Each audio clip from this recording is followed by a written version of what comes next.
been seeing videos lately, Metarog and King of Comicdom, and a bunch of people have been showing off their Treasury editions. And Treasury editions came out in the 70s, and they were giant-sized comics. And this is the one that started it all for me, and caused me to become interested in Marvel comic superheroes. Before then, I was just interested in monsters. And this, I've got to get into a good position to show this stuff off. This reprints majority of the Galactus trilogy, and you know, it's just amazing. This the Impossible Man, all this great Kirby art in this giant format. It was astounding to my third grade mind. And of course, this Maurice Severin drawing where the Thing turns into Stan Lee. It's kind of unfortunate because that is the character that Jack Kirby always thought was the most like himself, and you know, Jack Kirby was the real creator of the Thing. And then this was another one I got. Did I get this from the rack? No, I think I actually got this more recently. Yeah, I didn't buy this back when it came out. I bought this in the last few years. And it's Thor reprints. Again, in this giant format. You know that Fantastic Four I just showed you? I saw a video where someone was touring Mile High Comics in Colorado, and he had that priced at $250. It's probably worth $30. His prices are really insane. I've got them stored in this box, and I need to get, I guess they make backing boards and bags for these things, and I don't have them. And this is Conan the Barbarian, so that's kind of a problem because they're starting to sag in here. So that's something I need to get on.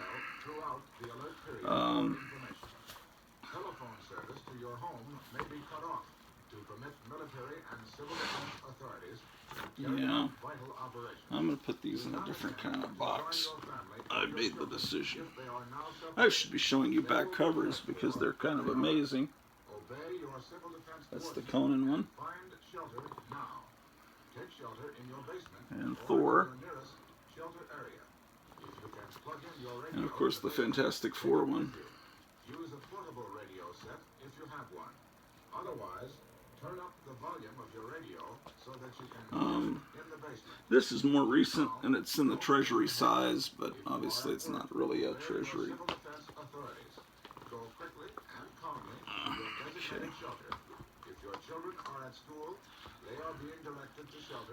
I remember seeing this at the HEB by MacArthur High School in San Antonio when it came out, and it was actually in a supermarket. Sometimes these Treasury editions would be for sale in supermarkets, and I didn't get it, unfortunately. I only got it 2 summers ago. My wife got it for me from the internet, from eBay. So it's Doctor Strange reprints, but you know, with this giant size art. Look at this.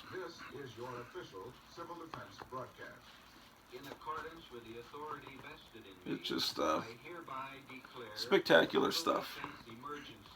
This one I bought as a 4th grader, I believe. They're coming at you and leaving. And it's Christmas themed reprints from different Marvel comics. Daredevil, you got a Marvel team up, Black Widow,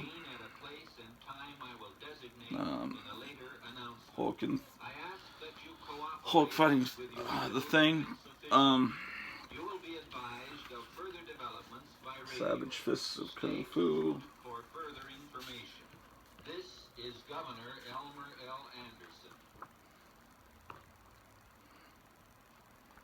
So these are the Marvel martial arts comics.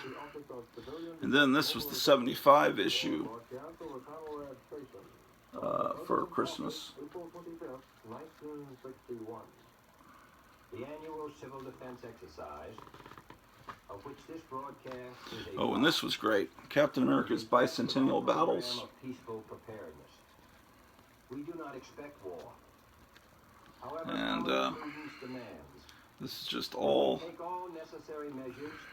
Man, how can I do this better? Perhaps if I rotate this a bit. So that they can Oh shit! survive should an enemy thrust war upon us.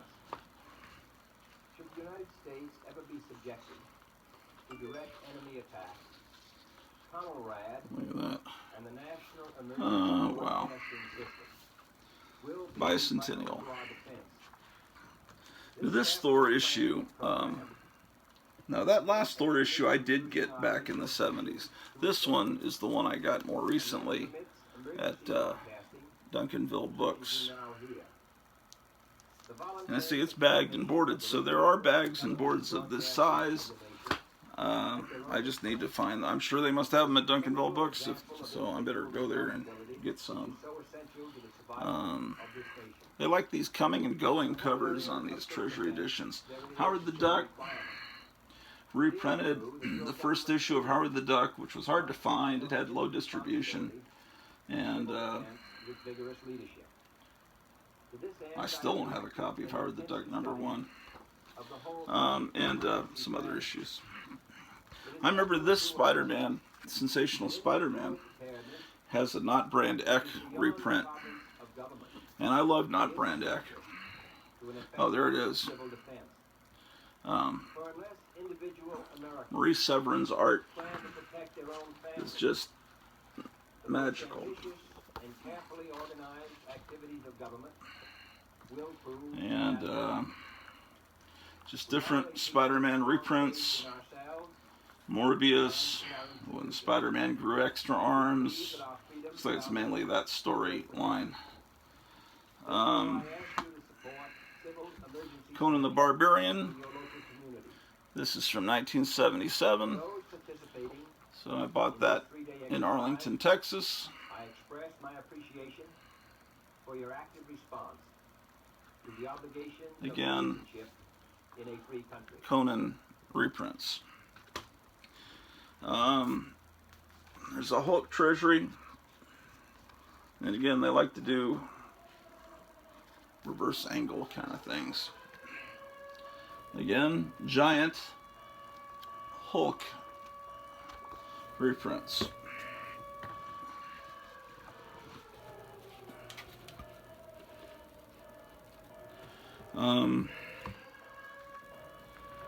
Don't worry, I'm in the bunker, and all is well here. There won't be any, there's no need for alarm. The Astonishing Spider-Man. And here's some villains being astonished. Oh, they have a photo album from that miserable TV series. And puzzle fun. Oh, it's Marie Severin's art. Much in the style of the old Not Brand Eck. I think that was newly done. I don't think that was actually a reprint from Not Brand Eck. Alright, so another Conan.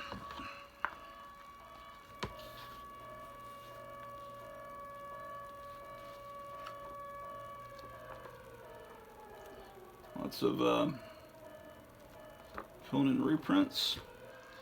And then we move to another Fantastic Four. This is Marvel's TV sensation because it was on Saturday morning. Without the Human Torch, though.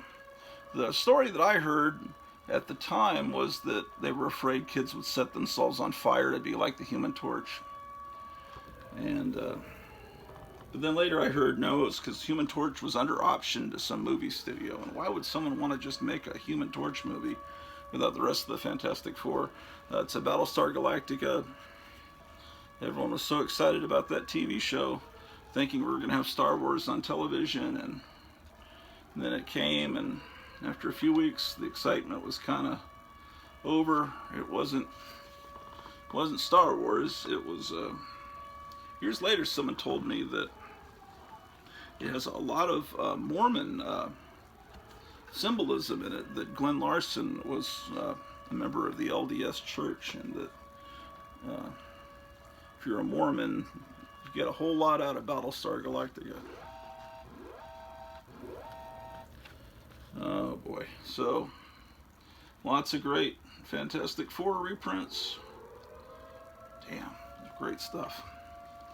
Alright, so we're in 1977, The Sensational Spider-Man.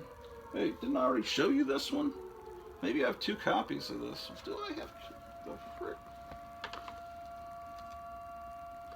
Let me figure this out. Well, look at that. I have 2 copies of the same issue. I don't know how that happened. Probably I found something at, for sale at Half Price Books, and I had to get it and didn't realize I already had it, or maybe it was just a couple of bucks, and I figured, who cares if I already have it? So it says first time in color, so these are reprints from either Savage Tales or Savage Sword of Conan, and they've colored them. Great stuff. Now this is probably the rarest of all the Treasuries, and I actually got it from the newsstand in 1972, I believe, in Hampton, Virginia. And I think this was the first of all the Treasury editions. I mean, the first really giant comic was put out by Whammo, the company that makes the Hula Hoop and the Water Wiggle and the Slip and Slide. They put out a comic that was probably maybe double this size in '66. Oh, and then a few years ago, I got some more Rudolph Treasuries.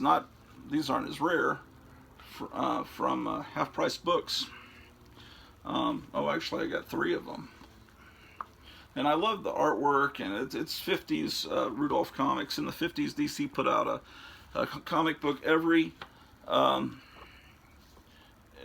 Christmas. I'm not showing the covers very well. Every Christmas, and in the 70s, they're just reprinting old stuff, but to a kid, Santa Claus looks like Santa Claus. You can't tell that that's a kid. Doesn't know the difference between a 50s Santa Claus and the Santa Claus of today. So kids aren't going to know it's a reprint or care. So I got a lot of Rudolphs, a lot more than I realized. And then this is a prized issue of Dick Tracy, which is reprints of the newspaper strip. And this was a lot of fun. That comic strip was actually very violent and dark. House of Mystery, I remember getting this in San Antonio at the PX at Fort Sam Houston. This would have the little star on it. They always stamped a star when you bought a comic book. I don't see it. This is a cool... Oh, don't mess with the cat's messing with the fluorescent light. I don't want her to break the fluorescent light tubes because we'll have mercury everywhere, and that isn't too healthy. I'm going through making sure I never... Oh, I always love this. I don't think I filled out any of the puzzles in here. I just hope that I didn't. Oh yeah, Shazam, the World's Mightiest Mortal, was the Captain Marvel TV show, Saturday mornings. There was a revival. After DC shut down Captain Marvel and ran the company out of business, 20 years later, DC's publishing the comic, and they bring back the original artist and creator, and it's kind of ironic. But things are never the same, and the original artist was bitter, C.C. Beck, and was not really thrilled with working for DC after how they treated him. And they really could never rebottle that magic. But yeah, DC sued Captain Marvel. Was supposed to have been a ripoff of Superman. Now, DC owns Captain Marvel, but has to call him Shazam because... Did I show you the back cover of that? Did I even show you that? I don't think I did. I'm like getting punch drunk here. Batman. Yeah, I showed you that. Yeah, they were showing this last weekend on the Metarog show, this ripoff. It looks like it's going to be as cool as that Captain America bicentennial, but you open it up, and it's reprints of a comic called Tomahawk that took place in the late 1700s, from the 60s or 50s, and all it does is have Superman on the first page, first 2 pages, saying, "Hey, look at this," and then kind of a rip off there. This is the Batman Treasury. I think I bought this at a 7-Eleven about 2 blocks from here. And this reprints the Ra's al Ghul story, and there's an ad for the Muhammad Ali issue. I don't think I ever bought that, did I? Yeah, I got it. Oh, good. That's excellent. I must have bought it just because I knew I had to buy it because it was Neil Adams, but the idea of him fighting Muhammad Ali I thought was a little weird at the time. Although I guess it's no different from meeting Don Rickles or something. And of course, Superboy and the Legion of Superheroes. I love the Legion of Superheroes and Superboy. Tremendous, tremendous genius. And let's see, Silver Age Dave had just got a copy of this. Was all excited about it yesterday. I was watching his video. So I don't know what, this is the copy I bought. My childhood copy. Let's see what condition. I don't know, you can tell me what condition it's in. The problem is, I gotta get these frickin' things bagged and boarded. The pages are nice and white. Looks like I kept it nice. Apparently that's super valuable now. Okay. Batman's Strangest Cases. I sure wish they still put out giant comics. Now then I have the famous first editions. Yeah, motherfucker. Motherfucking son of a bitch.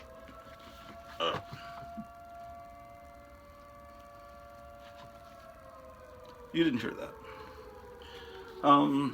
Anyway, so what the deal is, they reprinted the first issue of Superman exactly as it, inside the cover, it's exactly as it appeared.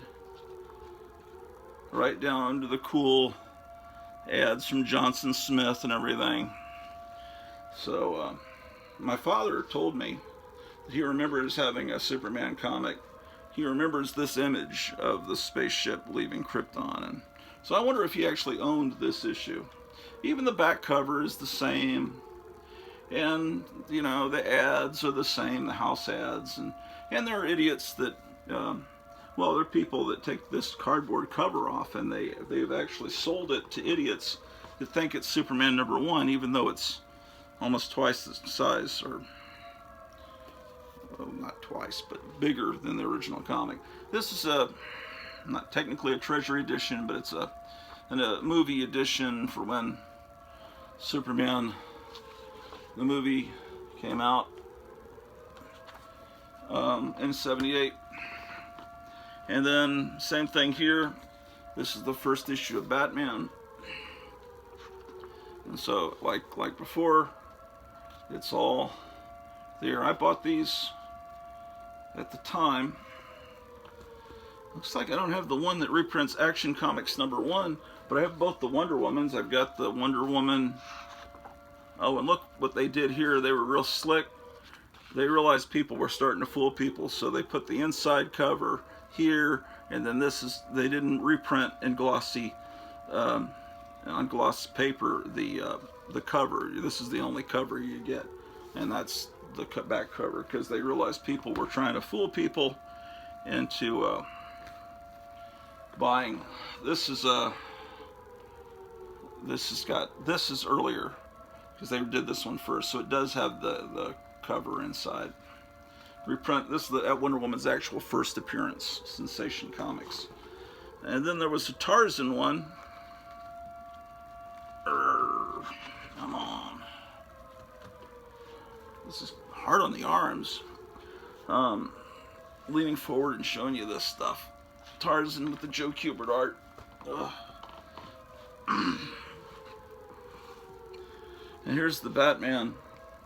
And Silver Age Dave actually made this. You know, if you don't want to cut up an actual copy of this, what you can do is go to what is Kinko's now called, FedEx or something, and you get on cardstock, you reprint the back cover of one of these Treasury editions, then you can cut it and build your own diorama without actually damaging one of these original copies. And this is Super Friends, and it's Justice League reprints, so it's not, so it's, you know, yeah, it's just, this is not a Treasury edition, but it's in my box because it fits there. We Fly for the Navy. It's a giant coloring book, which I think is really neat. Yeah, from World War II. And then here's Hedy Lamarr on this, and is that Yvonne de Carlo? Anyway, that's Hedy Lamarr, and for those of you who don't know it, she was a brilliant genius, and she is actually responsible for what you're probably watching this on right now, cell phones. She pretty much invented the cell phone in a way, and helped win the war. Yeah, that's about all I got in that box. Oh yeah, let's see what else. I picked this up yesterday, Strange Tales with the Watcher from 1963. But other than that, man, I really need to get some, that's what I ought to do today, is get on getting some backing boards and plastic for these, damn it's hot, for these frickin'